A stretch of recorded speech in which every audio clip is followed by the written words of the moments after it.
ये अंधेरे में लग रहा है जैसे कि मैं चलती ही जा रही हूँ और हर जगह बस आवाज़ आ रही है।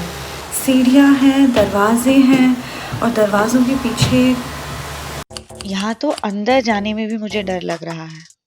ये कोई फैक्ट्री नहीं है और शायद इसीलिए पहली नज़र में आपको कुछ अजीब नहीं लगेगा। बस अंधेरा है, सीढ़ियाँ हैं, बंद दरवाजे हैं, लेकिन इन दरवाज़ों के पीछे इंडिया की टेक्सटाइल इंडस्ट्री चल रही है।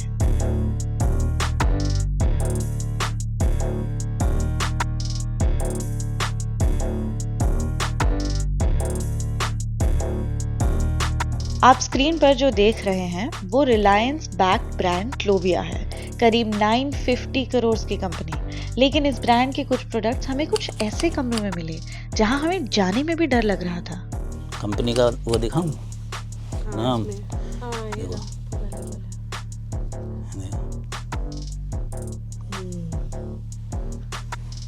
ये तो हमें कंपनी तो देगी नहीं, और क्लोविया कंपनी की भी है। ये तो हमें जो है उन्होंने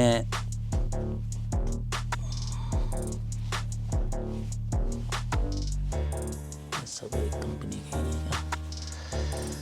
ये होगी क्लोविया की। ये रही, ये हिंदुस्तान की नंबर 1 कंपनी है जो रिलायंस वालों की है। इसका भी सेम कॉस्ट कारीगर को। हाँ भैया, इसके रेट थोड़े कम देते हैं। India textile export super power बनना चाहता है, लेकिन इस सुपर पावर की बुनियाद किस रेट पर टिकी हुई है? इंडिया का टेक्सटाइल इंडस्ट्री इतना बड़ा है कि शायद आप पूरा दिन इसके बीच गुजरते हैं बिना नोटिस किए। ये देश का 2nd लार्जेस्ट एम्प्लॉयर है। हर साल अरबों डॉलर्स के कपड़े यहाँ बनते हैं। Made in India, vocal for local, पूरे देश में फैली हुई एक industry. Farm, fibre, fabric, fashion और फॉरेन का विजन। आप शायद सोचते होंगे कि रिलायंस जैसे ब्रांड्स के प्रोडक्ट्स फैक्ट्रीज में बनते हैं, लेकिन इस रिपोर्ट में हम ऐसे घरों में घुसे जहां लोगों को खुद नहीं पता था कि वो किस ब्रांड के लिए काम कर रहे हैं। दिल्ली के सीलमपुर में मुझे ऐसे कई घर मिले, बाहर से बिल्कुल नॉर्मल, अंदर पूरी जिंदगियां इसी काम से चल रही हैं। हमारी जो मम्मी है ना, वो करती थी इस काम को, तो उन्हीं के साथ में हमने ये काम सीखा है। जैसे वो करती तो उनके साथ में लगे रहते थे, उनके साथ में हम करने लगे। और पहले से काम ये हमारे यहाँ पर होता है, मम्मी के साथ साथ ही सीखा था, मगर आता है सारा काम है टोटल। लकड़ी के फ्रेम्स पर कपड़े तानकर, मोती, सितारे, जरी, सुबह बच्चों को स्कूल भेजने के बाद 7 से 8 घंटे ये यहीं बैठकर ये काम करती हैं। टारगेट होता है 2 या 3 दिन में एक पीस खत्म करना। ये शादी का लहंगा है, जिस दुल्हनों के आजकल चल नहीं रहे, हैंडवर्क में अलग आते हैं, मशीन के अलग आते हैं। तो ये कलियां तैयार होने के बाद में जब ये तैयार होगा, ये शादी का लहंगा है जो आजकल दुल्हनों के लिए चल रहा है। तो ये एक कली है, जो कि कहते हैं ना ठेकेदार शोरूम पे चले जाते हैं कि तुम्हें 10 कली का लहंगा चाहिए क्या, 4 कली का चाहिए। तो इस पीस के क्या कहते हैं, कितने 100 रुपये दिखे शायद, नहीं इस घेरे के, ये घेरा 1 कली का घेरा है। ये एक लहंगा लाखों में बिक सकता है, उसकी एक कली 100 रुपए में बन रही है, तो बाकी पैसा जा कहाँ रहा? इसमें तो मैं तुम्हें आपको बता दूं, ये रेशम है, ये दोनों तरह की, ये भी रेशम है और ये वाला कसब बोलते हैं इसे, कसब जो गोल्डन कलर में आ रहा है, बारीक बारीक आ रहा है ना ये, तो ये तो कसब है, ये रेशम है। ये तो जरी में बोलते हैं, जो मशीन में जरी आती है, और ये दोनों ये सब रेशम है इसके अंदर। और ये भी कसब है, ये कसब और रेशम का काम है इसमें, और जरी का। ये नहीं जानती कि इस लहंगे पर किस डिजाइनर का लेबल लगेगा, ये कितने का बिकेगा, इसे पहनने वाला कौन होगा। बस इतना पता है 2-3 दिन में इस काम को खत्म करना है और 100 रुपए मिलेंगे एक कली बनाने के। यही वाला है जिससे हाथ में लग सकता है। यही वाला है। कभी कभी तो ये सुइयाँ भी बहुत लगने लगती हैं, और जहाँ एक बार लगी ना तो लगती रहती है उसी जगह। कुछ देर बाद मुझे लगने लगा इस काम में सिर्फ कपड़े नहीं घिसते, हाथ भी घिसते हैं, आंखें भी, गर्दन भी, और इन सब के बाद 100 रुपए का रेट जब आप सुनते हैं तो आपको कैसा लगता है? यहाँ सिस्टम कुछ ऐसा काम कर रहा है कि इन लोगों को पता भी नहीं है कि ये फाइनल पीस कितने का बिकेगा, और उसके बाद इन्हें एक कली के बस 100 रुपए मिलेंगे। तो ये पैसा रुक कहाँ रहा है और इसकी असली कीमत क्या है, इसके लेबल की? बहुत कम है। तो ये मानते हैं मतलब ठेकेदार वगैरह से बात हो पाती है इस तरह से? कहते हैं ना, तो कि ये वो ठेकेदार तो ये बोल पाते हैं कि हमें आगे से नहीं मिल पा रहा इतना, तो हम आपको कैसे दें, हमें भी तो हम मटेरियल भी दे रहे हैं हम तुम्हें इसमें लगाने के लिए, और प्लस में फिर मटेरियल के साथ में हमारा लाना ले जाना भी है, तो हमारा खर्चा भी है ना, तो वो अपना खर्चा निकाल के तब देते हैं। अभी ये नहीं पता चलता ठेकेदार हमसे ज़्यादा ले रहे हैं या कम ले रहे हैं, वो ठेकेदारों को पता होगा। कभी दिल्ली में, कभी यूपी में, मुझे लगने लगा इस इंडस्ट्री की हर मंजिल अलग है। हर सीढ़ी चढ़ते ही एक नया कमरा खुल जाता था। कहीं लहंगा बन रहा होता था, कहीं ब्रा, कहीं बच्चे धागे काट रहे थे, और नीचे गली में खड़े होकर भी आपको सिर्फ मशीन चलने की आवाज़ सुनाई देती। अभी घर में झांक के देखा था मैंने, तो एक 10 बाय 10 का कमरा था। उसमें 2 बच्चे थे, 2 लोग थे, और इतना सारा सामान था। ढेर सारे कपड़े रखे हुए थे, कुछ आधे बने हुए, और उसके साथ ही 2 सुइंग मशीन जो बस चलती ही जा रही है। 2 लोग काम कर रहे हैं, बच्चे आसपास उसी कपड़े में इधर उधर उछल रहे हैं। यहाँ जैसे ब्रास बन रहे थे, इनमें से कुछ पर बड़े ब्रांड्स के लेबल लगते हैं। क्लोविया भी आप ऑनलाइन कार्ट में ऐड कर लेते हैं। किसी और घर में उसी वक्त कोई मुश्किल से कुछ 10-20 रुपए के रेट पर इस कपड़े पर काम कर रहा होता है। आप एक चीज खरीदते हैं, लेकिन यहाँ पर रेट मिलता है 12 ब्रास बनाने के बाद। हमें 110 रुपये इसमें मिलता था, लेबर समेत। हमें बनवाना है, बस बनवाना है, या खुद बना लो या बनवा लो कारीगर से। तो कारीगर को हम देते इसके तुम्हारा 28-45 ये हो गए 70 रुपये ले बनवाने के हो गए। और उससे जो हमारा मशीनों का किराए का जो खर्चा है वो हम अपना रखते थे।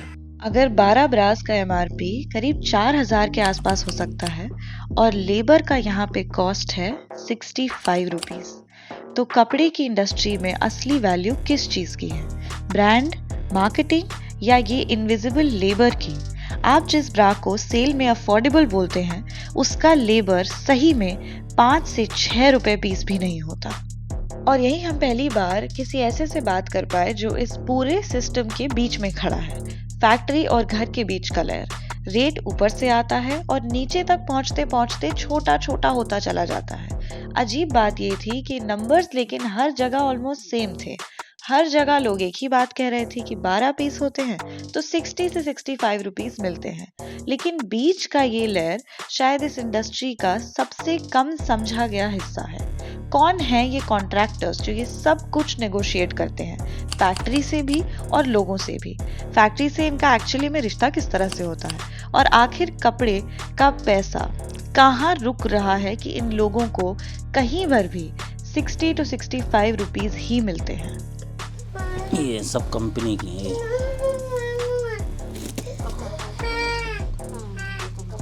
ये देखो, ये जो है ना, ये मॉल में रिमोट से खुलता है। तुम इसे आम आदमी खोल नहीं सकता इसको। ये रिमोट है, रिमोट से खुलता है। मैंने ये प्लास से खोली है, जब जाके ये अलग करी है। नहीं तो 3 एक जगह जुड़ी हुई और 999 रुपये MRP। ये 3 साथ में 3 जैसे कि ये हो गई, ये 3 हो गई, ये 999 रुपये की, यानी 330 रुपये की एक, 33 रुपये की एक। जिसमें कारीगर को तो कुछ भी, कारीगर को कुछ नहीं मिलता। ये सब कंपनी वाले मजे कर रहे हैं। यहाँ लोग सिर्फ अंडर पेड नहीं हैं, बहुत जगह उन्हें ये भी नहीं पता कि वो किस कंपनी के सप्लाई चेन का हिस्सा है। और डोमेस्टिकली एंड इंटरनेशनली ये कंपनीज ग्रो करती जाती हैं। और ये लोग इस लेयर में, फिर हमें लोगों ने बताया कि इसमें कॉन्ट्रैक्टर्स का भी कैसे काम चलता है। ये ज्यादातर लोग ऐसे हैं जो पहले कंपनीज में सैलरी पर काम करते थे, फिर धीरे धीरे एक कॉन्ट्रैक्टर बन गए क्योंकि इनके कंपनी में कॉन्टैक्ट्स थे और इन्हें काम समझ आ गया था कि कैसे होता है, तो अपने नीचे और लोगों को काम देना शुरू कर दिया। लेकिन इस सिस्टम में ऊपर उठना इतना सस्ता भी नहीं है। एक ब्रा बनाने के लिए 3 से 4 अलग मशीन लगती हैं, हर मशीन लाख रुपए के आसपास की होती है। और फिर भी इतने सालों बाद काम करने के बाद, हुनर होने के बाद, लेकिन लोगों की जिंदगियां कितनी आगे बढ़ती हैं। चलिए एक बार कॉन्ट्रैक्टर्स की ही बात सुन लीजिए। जब तो हम कामयाब नहीं हुए, 20-22 साल बहुत होती हैं। जो आज हम यहाँ पे अब किराए पे हैं, हम यहाँ पर अपना भी नहीं है। इसका 3000 रुपये किराया है। ये वही इंडस्ट्री है जो इंडिया की इकोनॉमी का सिंबल मानी जाती है, made in India, textile exports. लेकिन इन कमरों में लोग अभी भी 3000 रुपए के किराए और पीस रेट के बीच में अटके हुए हैं। तो मैंने सोचा अगर एक्सपोर्ट वाले काम में ही आगे जाके देखा जाए तो शायद कहानी अलग मिले, शायद रेट वहां ज्यादा होते होंगे, वहां जिंदगियां लोगों की बेटर होगी। इस एक्सपोर्ट हब में मुझे ऐसे लोग मिले जो 1970 से ये काम कर रहे थे। सोचिए उन्होंने एक इंडस्ट्री के कितने साल के इतने सारे ट्रेंड देखे हैं। यहाँ भी लोगों ने बताया कि पहले के मुकाबले कमाई बढ़ी भी नहीं और महंगाई उल्टा और ज्यादा जोर डालने लगी है। एक्सपोर्ट में तो 2003 से कर रहा हूँ, उससे पहले सिलाई सिविल करती है। कमाई तो पहले 2003 में 95 रुपये दिहाड़ी थी। 8 साल काम किए उसमें, कंपनी बंद हो गई। फिर यहाँ पीस रेट में करने लगे अपना। आज कितनी है साड़ी? वही 400-500 रुपया हो जा रहा है डेली। हाँ 2003 में 95 थी, आज 400। हाँ, तो पहले महंगाई नहीं थी। 6-7 रुपया किलो आटा मिलता था, 250-300 रुपये में कमरा मिलता था उस टाइम। इस टाइम 3000-3500 रुपया कमरे का है। तो महंगाई तो बढ़ी गई। इसका 55 था, 5 रुपये हम लोग बढ़वाए, 60 रुपया है। कितना टाइम लगेगा आपको पीस खत्म करने में? अब 21 पीस है, 3 दिन लगेगा। दोबारा सुनिए, एक ड्रेस जिसको बनाने में 1.5 से 2 घंटे लगते हैं, उसका 60 रुपीज मिलता है। 21 पीस का जैसे यहाँ टारगेट है तो 3 दिन में काम खत्म करेंगे। इसको अगर आप पर डे के हिसाब से पूरा अगर जोड़ देंगे तो सिर्फ 420 रुपीज बनते हैं। हर दिन 10 घंटे इस तरह काम करने पर 420 रुपीज। ये इसमें नज़र का काम होता है ना, इसमें जल्दी आंखें कमजोर हो जाती हैं।